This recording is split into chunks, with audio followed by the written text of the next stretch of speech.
पर दुनिया में देखने में ऐसा आता है कि जो पाप करता है वो बहुत फलता फूलता नजर आता है, जो पाप करता है वो बहुत फलता फूलता नजर आता है, और जो धर्म करता है, आप लोगों के बताए हुए रास्ते में चलता है, वो बड़ा कष्ट में फंसा दिखता है।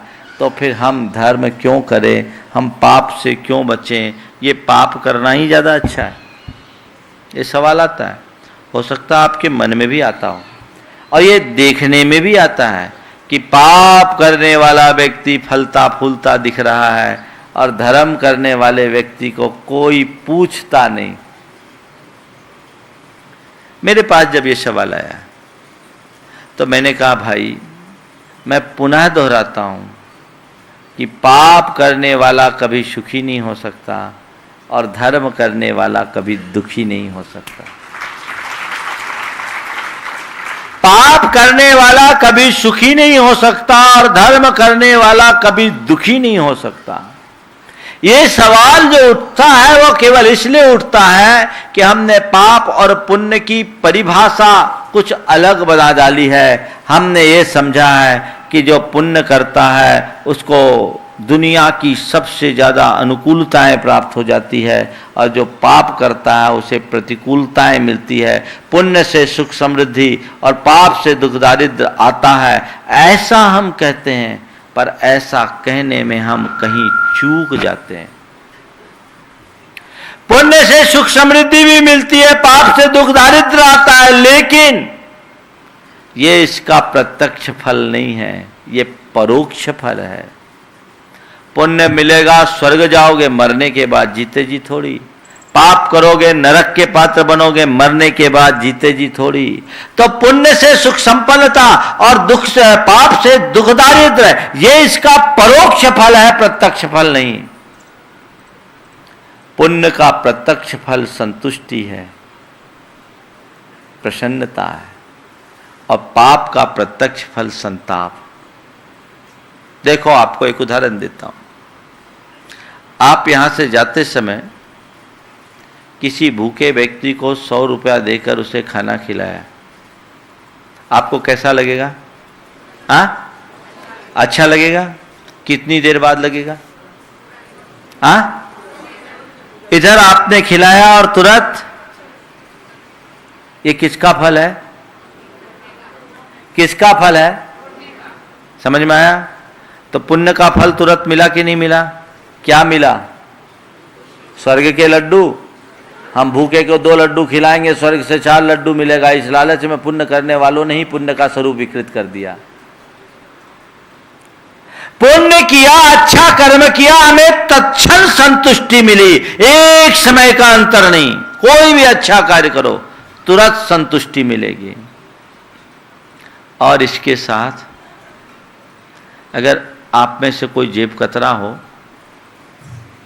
अब बगल वाले की जेब काट ली, यहां बहुत सावधान होकर के बैठना, हमने सुना यहां भी डोलते हैं। लेकिन किसी ने जेब काटी और जेब काटते ही उसके मन में खटका आएगा कि नहीं आएगा? कहीं पकड़ा ना जाऊं, आएगा ना? ये कितनी देर बाद आएगा? कितनी देर बाद? ये किसका फल है? ये पाप का फल है। तो पुण्य का फल भी तुरंत मिला, पाप का फल भी तुरंत मिला। पुण्य के फल में हमें संतुष्टि मिली और पाप के फल में हमें क्या मिला? टेंशन, संताप। तो समझो, पुण्य का प्रत्यक्ष फल संतुष्टि है, पारंपरिक फल सुख समृद्धि, और पाप का प्रत्यक्ष फल संताप है, पारंपरिक फल दुख दारिद्र्य। तो दुख दारिद्र्य से पाप को सीधे मत जोड़ो। हो सकता है कोई व्यक्ति पाप करते हुए भी आज सुखी संपन्न दिखता हो, धन संपन्नता उसकी दिखती हो, लेकिन उसके जीवन में झांक कर देखो, उसका चित्त कितना अशांत, उद्विग्न, व्यग्र और बेचैन होता है। कितने प्रकार के टेंशन और भय उसके मन में होते हैं। ये दुनिया के खटकर्म करने वाले 24 घंटे डरते हैं। अपने प्रतिद्वंदी का डर, सरकारी अफसरों का डर, और तो छोड़ो अपने परिजनों का डर, और कभी कभी तो खुद का भी डर उनको लगते रहता है। ये डर हर समय सताता है। दूसरा उदाहरण देता हूं। ट्रेन में आप अपनी टिकट लेकर अपने सीट में बैठ गए हैं, आपको कोई चिंता होती है? और किसी दिन WT बैठ गए तो क्या होता है? हाँ, अपनी टिकट लेकर अपने बर्थ पर बैठे, आपको कोई चिंता नहीं, और किसी दिन WT चले गए और आप बैठे हैं तो क्या होता है? हर आदमी की शक्ल में TT नजर आता है। यही आता है ना, हर आदमी की शक्ल में TC नजर आएगा। क्यों? अगर आपने अपनी टिकट ली होती तो आपको कोई चिंता नहीं।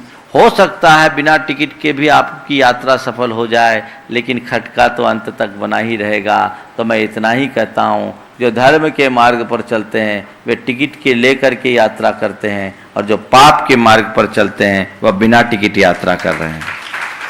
कभी भी फंसोगे, ये टेंशन तुम्हारे जीवन में आएगा। इसलिए नीतिकार कहते हैं, न सीदन अपि धर्मेण मनो अधर्मे निवेशियेत् अधर्मानाम च पापानाम आसु पश्चन विपर्ययम्। तो धर्मात्मा को कष्ट में फंसा देख और अधर्मी को फलता फूलता देख करके भी कभी अपने चित्त को अधर्म की तरफ मत लगाना, क्योंकि ये तो बस 4 दिन की चांदनी है।